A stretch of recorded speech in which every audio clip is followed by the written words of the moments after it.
ನಾಯಕ ನಟರಾಗಿ ತಮ್ಮದೇ ಆದ ಇಮೇಜ್ ಹೊಂದಿರೋ ನಟ ಜಗ್ಗೇಶ್. ಗುರು ಚಿತ್ರದ ಮೂಲಕ ಜಗ್ಗೇಶ್ ನಿರ್ದೇಶಕರು ಆದ್ರು. ಹಾಗಾಗಿ ಜಗ್ಗೇಶ್ ಮತ್ತೆ ಮತ್ತೆ ನಿರ್ದೇಶಕರಾಗಿ ನಿಮ್ಮ ಮುಂದೆ ಬರಲಿದ್ದಾರೆ.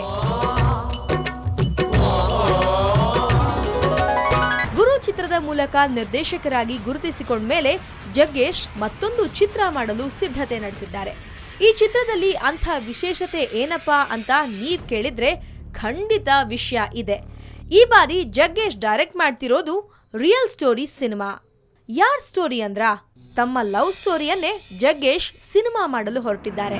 ಸೂರ್ಯ ಕಿರಣ ಸೋಕಬೇಡ ನನ್ನ ಹುಡುಗಿಯ ಮೈಯನ್ನು ನೀ, ತಂಪು ಗಾಳಿ ತಾಕಬೇಡ ನನ್ನ ಹುಡುಗಿಯ ಮನಸ್ಸನ್ನು ನೀ, ಅಂದ ಎಂದೆಂದು ನನಗಾಗಿಯೇ. ಚಿತ್ರರಂಗದಲ್ಲಿ ಅವಕಾಶಕ್ಕಾಗಿ ಅಲೆದಾಡ್ತಿದ್ದ ಕಾಲದಲ್ಲಿ ಪರಿಮಳ ಅವರನ್ನ ಲವ್ ಮಾಡ್ತಿದ್ರು ಜಗ್ಗೇಶ್.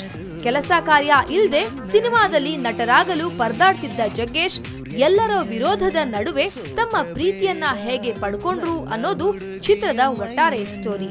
ಚಿತ್ರದಲ್ಲಿ ತಮ್ಮ ಪ್ರೀತಿಯ ಬಗ್ಗೆ ಮಾತ್ರ ಹೇಳಲು ಹೊರಟಿರೋದ್ರಿಂದ ಮದುವೆ ಆದ್ಮೇಲಿನ ಕಥೆ ಚಿತ್ರದಲ್ಲಿ ಇರೋದಿಲ್ಲ. ತಮ್ಮ ಪುಂಡಾಟ ತರ್ಲೆ ಎಲ್ಲವನ್ನೂ ಈ ಚಿತ್ರದಲ್ಲಿ ಹೇಳ್ತಿದ್ದಾರಂತೆ ನವರಸ ನಾಯಕ. ಇನ್ನೊಂದು ವಿಶೇಷ ಸಂಗತಿ ಅಂದ್ರೆ ಈ ಚಿತ್ರದಲ್ಲಿ ಗುರುರಾಜ್ ಬದಲು ತಮ್ಮ ಎರಡನೇ ಪುತ್ರ ಯತಿರಾಜ್ಗೆ ನಾಯಕನ ಪಟ್ಟ ಕೊಡ್ತಿದ್ದಾರೆ ಜಗ್ಗೇಶ್.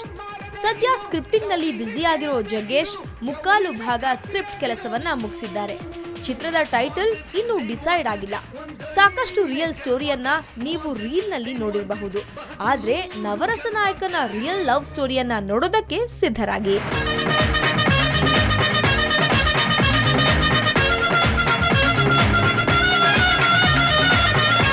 ಅಶೋಕ್ ದಾವಣಗೆರೆ, ಎಂಟರ್ಟೈನ್ಮೆಂಟ್ ಬ್ಯೂರೋ, ಸುವರ್ಣ ನ್ಯೂಸ್.